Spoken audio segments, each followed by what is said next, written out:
동동동동 동동 동동 동동동동 동동 동동 동동동.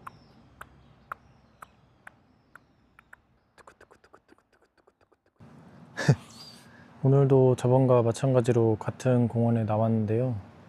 이번에는 그냥 실내에서 할까, 날도 덥고 또 같은 데 가서 하면은 식상한 거 아니야? 뭐 이렇게 생각했는데 저번에 밖에서 했다 보니까 오히려 안에서 하는 게 좀 어색하게 느껴질 것 같아서 또다시 나무 그늘 밑에 벤치에 앉아 있습니다.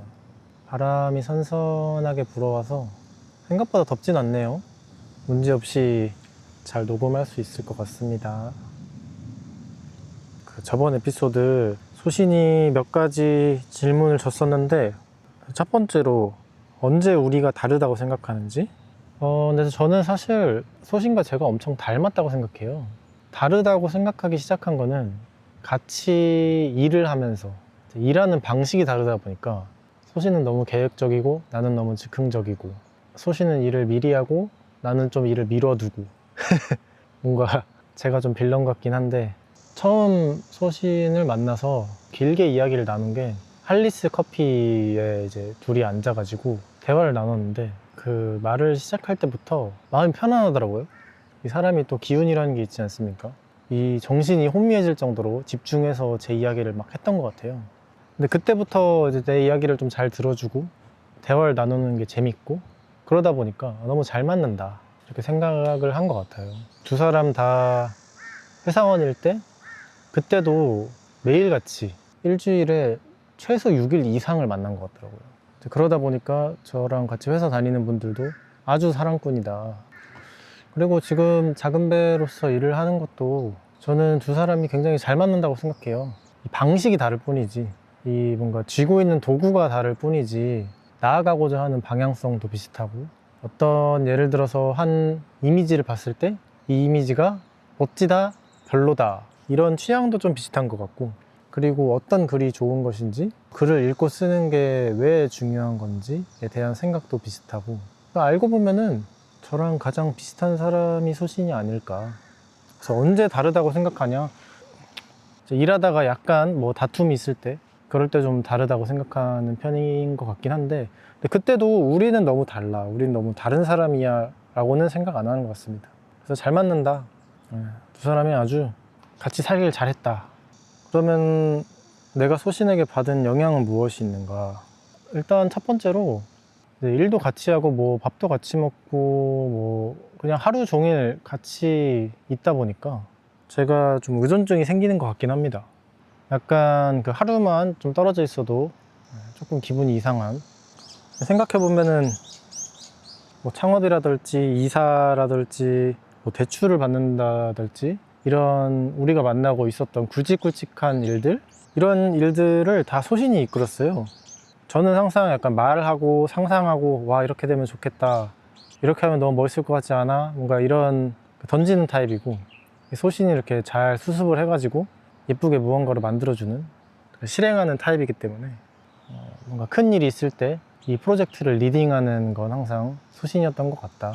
그래서 저는 뭔가 일이 있을 때 미리미리 하고 큰 일을 쪼개서 준비하고 결국에 이뤄내는, 사실 이거는 좀 책임감의 문제일 수도 있을 것 같은데, 그 부분을 저는 소신에게 진짜 많이 배운 것 같습니다.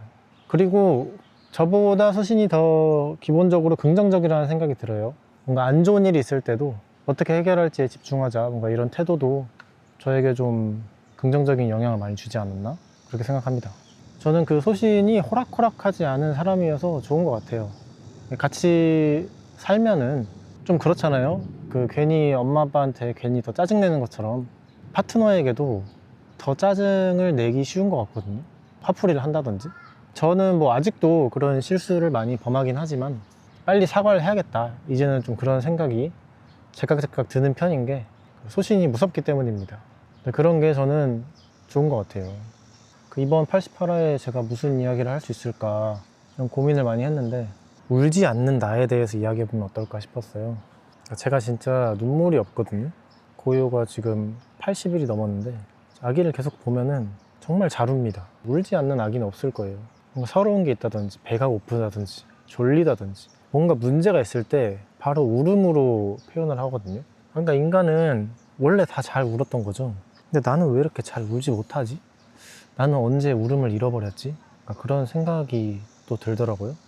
주변에 보면은 잘 우는 사람들이 있잖아요. 저의 친구 같은 경우는 고요가 태어난 지 얼마 안 됐을 때 저희 집에 와서 고요를 보고 눈물을 흘렸어요. 근데 그런 게 너무 고맙고, 아, 어떻게 하면 저렇게 순수한 마음을 가질 수 있을까? 이 친한 친구가 아이를 낳았는데 그 아이를 보고 눈물을 흘려줄 만큼 기뻐할 수 있는, 나는 왜 그렇게 하지 못하지? 뭐 친구 부모님의 장례식장에서 친구와 함께 울어준다든지. 그러니까 저도 울컥은 하거든요. 눈물이 날랑 말랑해요.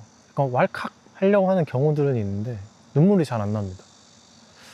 아, 이게 내가 또 언제부터 이랬을까?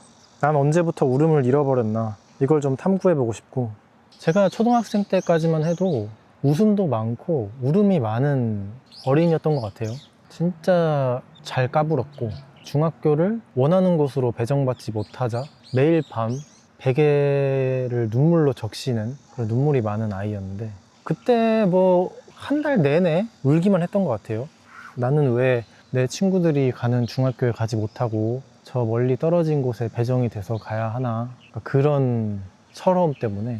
그러고 제가 중학생 때 굉장히 이른 나이에 중국으로 유학을 한 2년 반 정도 갔고, 그 이후에 또 미국으로 유학을 가서 고등학교, 대학교까지 졸업을 했는데, 이 유학 썰에 대해서는 다음에 한번 길게 이야기해보고 싶긴 합니다. 내가 이 외국어를 공부를 해야 하고 또 익숙치 않은 문화권에서 생활을 하면서 말을 많이 잃어버렸던 것 같아요.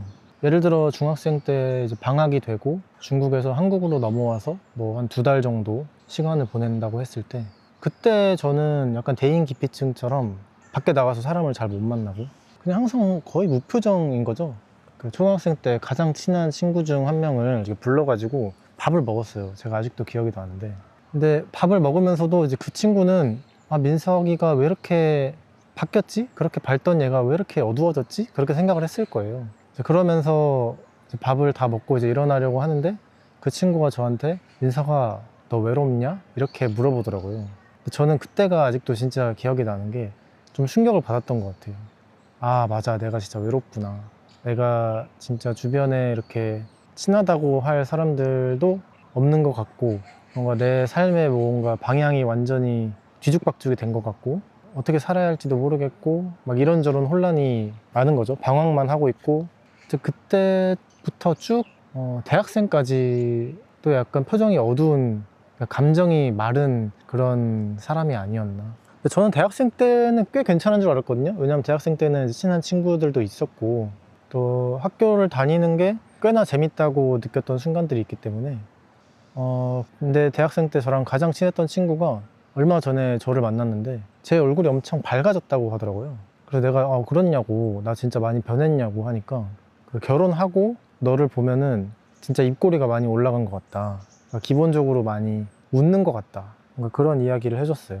근데 이게 또 그 소신이 저에게 준 굉장히 좋은 영향이 아닐까? 근데 나도 잘 모르고 있었던 거죠. 내가 기본적으로 좀 밝아졌다는 거. 뭐 영어든 중국어든 그 수업에서 외국어를 써야 하는 환경이면은 손을 들고 이야기하는데 소극적일 수밖에 없잖아요. 그리고 괜히 이야기를 했을 때 뭔가 비웃음거리가 되는 경우도 굉장히 많고, 이제 그러면서 좀 나를 표현하는데 굉장히 소심해지고 내 감정을 좀 억누르는 사람이 더 되지 않았나? 근데 이렇게 잘 울지 않는 사람이어도 이제 한 번씩 울 때가 있어요. 잘 울지 않다 보니까 이 울었을 때가 더 기억에 잘 남는 것 같기도 합니다. 일단 가장 최근에 이제 고요가 태어날 때, 고요가 태어나는 모습을 지켜보고 고요가 싹 나왔을 때, 그때 이제 왈칵 했습니다. 왈칵 했는데 아이가 나오고 막 움직이고 하니까 왈칵 하는 게 순식간에 사라지더라고요. 그래서 앙앙 운다기보다는 그래도 눈물이 났다. 이 아이가 움직이는 걸 보고 뭐 신비로움이 더 컸는지 울음이 쏙 들어갔다. 그리고 다음으로는 나 이야기 무대라고, 저희가 작은 배에서 독백연기 워크숍을 한 1년 반 전쯤에 했었어요. 근데 그때 제가 썼던 독백이 거의 실화 기반으로 썼어요. 저희 아빠가 돌아가실 때, 제가 그때 병실에 아빠와 있었는데, 그때를 배경으로 해서 이제 그 전에 아빠와 했던 뭐 전화 통화, 이런 것들도 좀 쓰고 그래서 아빠가 병실 침대에 누워있을 때 이제 아빠의 손을 잡고 있는 그런 씬이 있는데 이제 그때 저는 이제 앙앙 울고 싶었어요. 근데 연습을 하고 그리고 최종 리허설 할 때까지도 눈물은 안 나더라고요. 어색하기도 하고 눈물을 도저히 흘리지 못하는 거죠. 근데 저는 이 독백 연기 워크숍을 참여하게 되면서 무대에서 한번 울어보고 싶다. 울려고 연기하는 사람처럼. 왜냐면 워낙 잘 울지 않으니까 울고 싶은 주제로 무대에서 한번 크게 한번 울어보고 싶다라고 생각했는데 그 공연 당일 제 차례가 됐을 때까지만 해도 어떻게 될지 몰랐습니다. 근데 이제 극이 진행되면서 멈추기 힘들 정도로 울게 되더라고요. 마지막 기회다, 울 수 있는 마지막 기회다라고 생각해서 그랬는지 관객들이 있으니까 관객들 앞에서는 잘해야지라는 생각이 들어서 정신 차리고 연기에 집중을 했는지 모르겠지만 아주 그냥 잘 울었습니다. 그때 나도 이렇게 울 수 있는 사람이었어, 나도 감정이 좀 풍부한 사람이었어, 그런 걸 알게 돼서 아주 좋았어요. 그리고 이 얘기를 안 했는데 그래서 오늘 왜 이렇게 울음 이야기를 하게 됐냐라고 했을 때 제가 정말 우연히 서정주 시인의 짧은 산문을 읽게 됐는데 이게 그 문학가가 되고 싶은 젊은이들에게 하고 싶은 말 뭐 이런 산문이었어요. 근데 거기에서 좀 인상 깊은 표현이었던 게 글을 쓰고 싶다면, 문학을 하고 싶다면 다른 사람의 고난과 고통에 공감할 수 있는 울음통 자체가 커야 한다, 그러니까 이런 말이 있었거든요. 근데 저는 정말 울음통이 작은 사람인 것 같다는 생각이 확 들어가지고 그리고 또 아빠 이야기를 한 김에 장례가 끝나고 화장터에서 제가 이제 화장이 끝나고 유골함을 들고 나오는데 그때 정말 이제 앞이 안 보일 정도로 이제 눈을 감고 막 울었습니다. 그 아빠가 세상을 떠나고 그때 가장 크게 울었던 것 같아요. 근데 엄청 울고 있는데 이 주변에 이제 몇몇 어른들이 와서 인서가 너가 무너지면 안 된다, 너가 이겨내야 된다, 뭐 울면 안 된다, 이런 이야기들을 해주시더라고요. 그러니까 이게 참 장례를 겪다 보니까 제가 3남매 중에 막내이나 또 장남이라는 그런 게 있다 보니까 모르겠어요. 뭐 아빠의 유골함을 들고 나오는데 뭐 울 수밖에 없는 상황 아닌가 싶은데 그때도 약간 감정을 좀 억누르라는, 그게 뭐 위로의 말일 수도 있긴 하지만 그런 게 좀 잘 이해가 되진 않았습니다. 나 좀 울게 좀 내버려둬, 좀 이런 마음이었고 그냥 좀 울자, 아니 지금 울어야지 뭐 이때 아니면 언제 오나, 그런 말을 하는 사람들의 얼굴은 보지 못했지만 그 말들이 계속해서 기억에 납니다. 그리고 생각해보면 저는 그 연애할 때 20대 초중반에 뭐 헤어지거나 아니면은 제가 한국에서 만난 여자친구와 롱디를 하게 됐을 때, 제가 미국으로 가게 되면서 그럴 때 많이 울었던 것 같습니다. 한 20대 초반이죠. 한 21살 땐가 이제 성인이 되고 처음 만났던 여자친구와 이별을 하게 된 거죠. 이제 멀리 떨어지게 됐을 때 그때 그 저희 부모님이 제가 연애를 하고 있다는 사실을 굉장히 탐탁치 않았습니다. 특히 아버지가, 그때 제가 서울에 있었는데 아빠는 서울에 없으니까 전화를 해가지고 저를 막 엄청 혼냈어요. 제가 그때 엄청 서러워가지고 바닥에 거의 들이누워서 막 울었던 것 같아요. 너무 울다 보니까 과호흡증이라고 하나요? 몸이 마비가 되더라고요. 손끝부터. 그래서 막 마비가 돼가지고 엄마가 놀라서 뭐 얼굴에 비닐봉지를 씌우려고 하고 119가 오고, 그리고 결국 진정이 됐던, 그리고 한 20대 중반쯤인가? 그때 이제 좀 만나던 이제 여자친구와 헤어지게 됐어요. 그 친구가 저에게 감동적인 편지를 줬었는데 그 편지에 뭐 내 삶을 빛내줘서 고마웠어, 뭐 이런 아주 고마운 표현이 있었는데 그 문구에 마음이 흔들렸는지 택시를 타고 집에 가면서 눈물을 주룩주룩 흘렸습니다. 그때 아마 제가 선글라스를 끼고 있었던 것 같은데 창문을 내리고 선글라스를 낀 상태로 엉엉 울면서, 아마 기사님은 이상한 얘가 탔구나 싶었을 거예요. 그리고 집에 가서 찬물로 얼굴 세수를 하면서 울었습니다. 제가 아직 기억이 나는데 제가 그렇게 거울을 보면서 울었던 건 처음인 것 같아요. 거울을 보면서 우는 모습을 나를 또 보면서 마치 자아도취한 사람 같이 보이긴 하는데 지금 생각하면 좀 오그라들긴 하죠. 그리고 또 기억나는 거는 제가 좀 초자연적인 거에 약한 것 같아요. 이제 아빠 돌아가시고 나서 이제 아빠랑 할머니, 할아버지가 계신 그쪽에 이제 저희 작은 할아버지 할머니 집이 있는데, 이제 그 집에 들어갔다가 부엌 쪽이었나? 아주 작은 창문이 나 있어서 그 창문 밖을 이렇게 싹 보는데 엄청 큰 무지개가, 진짜 쌍무지개가 이렇게 뜨는 거예요. 근데 무지개가, 가끔 그런 무지개 보잖아요. 엄청 큰 무지개. 서울에서는 좀 보기 힘든 것 같아요. 이렇게 높은 빌딩들이 있는 곳에는. 근데 제주도만 해도 이렇게 뻥 뚫린 곳, 뭐 오름이나 이런 곳에 가면은 가끔 보는 경우가 있습니다. 엄청 큰 무지개. 근데 그런 무지개가 딱 떠 있는데 왈칵 하더라고요. 그래서 울 것 같아 이렇게 하니까 소신이 너는 무지개 보고 우냐고. 왜냐면 제가 워낙 평소에 잘 안 우니까. 그래서 저는 좀 눈물이 많아지고 싶은 것 같아요. 눈물이 많아진다는 거는 감정도 다양하게 느낀다는 것 같고, 그렇게 무덤덤한 게 좋은 것 같지는 않거든요. 그냥 가만히 있을 때 무표정이 좀 무서운 사람들 있잖아요. 약간 입꼬리가 내려가 있고. 근데 그런 것보다는, 그러니까 우울하고 싶다는 건 결코 아니죠. 그러니까 오히려 잘 우는 사람이 평소에 더 밝을 수도 있다. 그러니까 제가 말하는 울음은 공감 능력이죠. 공감 능력. 다른 사람의 아픔에 공감하고 내가 처한 상황에 좀 더 깊게 몰입하고, 그러면서 눈물을 흘리고 상처를 느끼고 또 치유하고, 그러니까 그런 경험을 많이 해보고 싶다. 이제 그러려면은 좀 책이 됐든 영화가 됐든 좀 깊게 몰입하려고 해야 되는 것 같아요. 분석하려고 한다기보다는 마음 깊이 느끼려고 하는 그런 태도가 필요할 것 같기도 하고요.